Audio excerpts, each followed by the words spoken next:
Psychological trait theories have a lot in common with biosocial theories. So if you haven't seen my videos on some of the biosocial theories and biological trait theories, go check those out as well, because there'd be a lot in common. But the big thing is that these theories are about combining sort of underlying individual traits, whether biological or psychological, with sort of the environment and learning and experience and situation and all of that. So it's a combination of nature-nurture.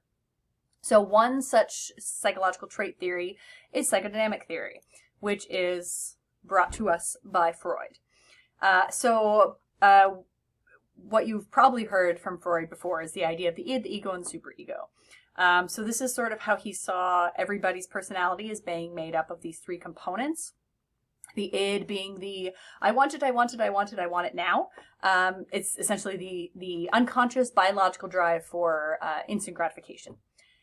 And then you have the ego, which is the part that regulates the id. He's like, calm down, dude. We'll get you what you need, but we need to do it the right way, kind of thing. And the ego guides behavior to make it so that we are within the boundaries of social convention. And so, yes, we can get you what you need, but we need to do it. We need to do it while we're following the rules, kind of thing. And the superego is essentially our conscience. It's where our moral standards and values are demonstrated and kind of used to then. So then the superego kind of uses our moral standards and our values. And this is something that's we've developed over time from parents, teachers, community, peers.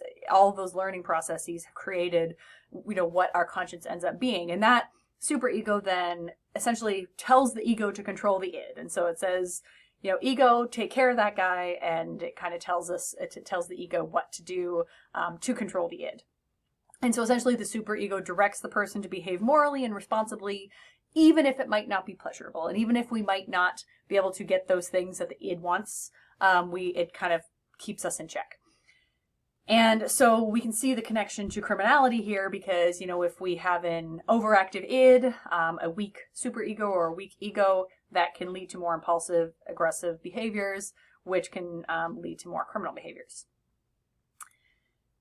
He also talked about the stages of psychosexual development. And so essentially, if people get stuck or fixated in a certain phase because of trauma or conflict or just development not happening the way it's supposed to happen, then that affects adult functioning. And so he talked about the oral stage, the anal stage, and the phallic stage.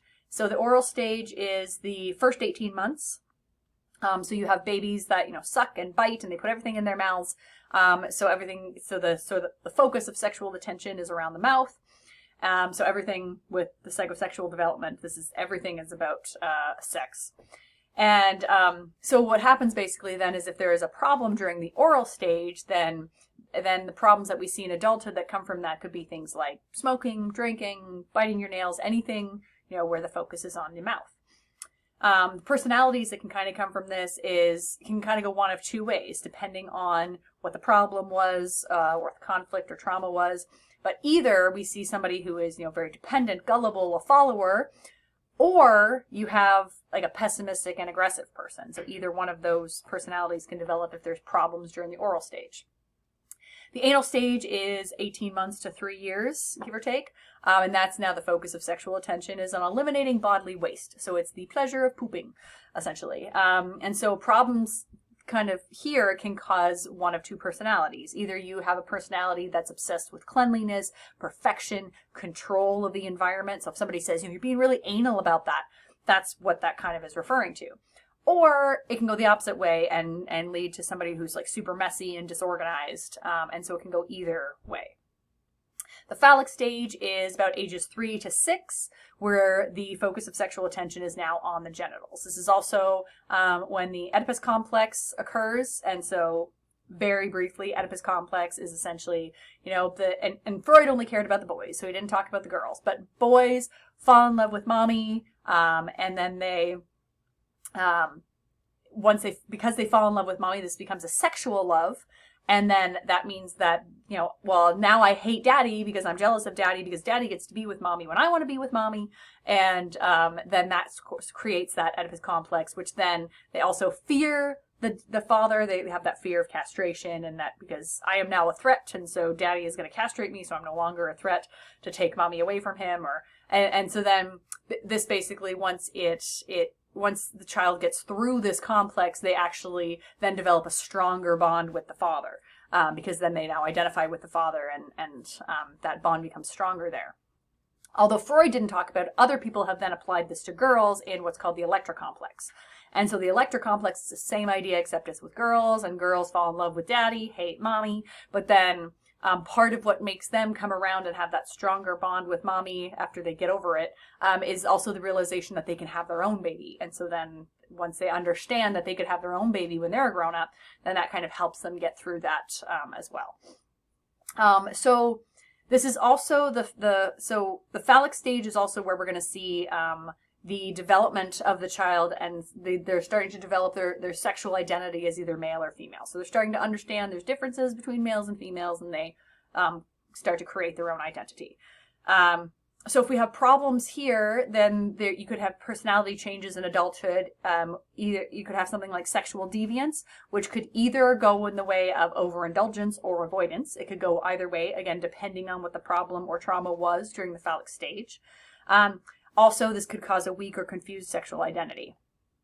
So then after that, Freud basically says there's a latency period that starts around age 6 where there isn't really any kind of, there's just sexual repression, and there's no real focus of sexual focus at all. And so it becomes sexual repression until puberty, and then you enter the final stage, which is the genital stage, and that's the focus of adulthood. So we can kind of see the psychodynamics of crime and deviance, sort of how, with the stuff with the id, if you have an overactive id, weak ego, but also if you have fixation at various stages of development, that can cause certain types of problems, which can lead to certain types of crimes. Other issues develop due to an inferiority complex, so, then that somebody's going to feel the need to control others to compensate for their inferiority complex, or there's an identity crisis, so then adolescents in particular might be out of control during that period if they're having an identity crisis. So some of these ideas can be applied. You got to take Freud with a bit of a grain of salt, and you have people that either love it or hate it, or maybe you fall somewhere in between, but it's Freud. So these are just the ideas that he put forward. How we use them is up to us. Another psychological trait theory is attachment theory, which is John Bowlby. He talked about this idea of we have to develop this ability to bond to other people. And this happens very young. And if we don't develop this ability to bond, then this is going to have lasting psychological implications. So essentially, he said infants or children, and so we're talking very young, have to have this warm, positive relationship with he sort of talked about their mother, but then also later recognized, well, there's also any maternal figure here. It doesn't have to be the mother. That's just sort of the most typical case. But it could be the father. It could be a step parent. It could be a grandparent. But they need that maternal figure with that unconditional love. This person loves me no matter what, and it's a positive relationship. And that's basically where children learn what a true bond is. And so if they don't develop this bond, then it's going to cause psychological problems later in life. And this is essentially where mommy issues come into play. So these people are going to have trust issues. They're going to not respect authority or other people in general. They're going to be more likely to be impulsive, have difficulties in school, and difficulties in adult relationships, which likely ties back to that not trusting people. Also, this disrupted attachment is apparently more prevalent in boys, which could help explain the differences in our offending rates between adult males and females. Men are the ones more likely to have mommy issues, so maybe that's helping to explain why we see more men committing crimes. Maybe. Mental disorders are also very relevant to when we're talking about criminality. There are some key mood disorders that we can see in kids that would be indicative of later aggression and criminality. So ODD, oppositional defiant disorder. This is where you have kids that are uncooperative, they're defiant, as the name suggests. They're hostile, they're angry, they're spiteful, they have major problems with authority. And these things have to be serious enough to interfere with daily functioning. So they're not your run-of-the-mill, kid that's not listening or whatever. These are serious enough to interfere with their daily functioning. It's going to make it so they can't succeed at school, and they don't have, they can't make strong friendships and things like that. Then you also have conduct disorder, which is a step above, and so it's more serious. And so this is severe antisociality, where they don't follow the basic social rules. So they're going to be bullying, fighting, committing sexual assaults, acts of animal cruelty. This is our serious dysfunctional child. This is actually the precursor to adult antisocial personality disorder, which is related to psychopathy. And so, while we don't like to call kids psychopaths, essentially if a kid has severe conduct disorder, and it's kind of the closest thing we come to calling labeling a child as a psychopath. But if there's early intervention, it's not impossible to have a kid with conduct disorder not become a psychopath. So we just have to make sure that we intervene early. Psychosis is another thing that can cause problems, because psychosis is any disjointment from reality. It accompanies severe mental disorders like bipolar disorder. So in that state of mania, that's akin to psychosis. And of course, schizophrenia also is defined by these incidents of psychosis. And so if you are in a state of psychosis, you literally are disjointed from reality. So you can't communicate, you can't think clearly, you can't understand reality. You won't be able to understand your behavior or foresee consequences. You won't have that insight. Auditory hallucinations are much more common. Visual hallucinations are actually very, very rare. But auditory hallucinations are much more common. And paranoid schizophrenics will have the additional persecutory delusions. And so any of those things, that disjointment, that inability to communicate or foresee the consequences of your actions, all of those things you can see is going to be related to criminality, or at least the possibility that while they're in this state, they're just not going to be able to control their behavior as well as they normally could.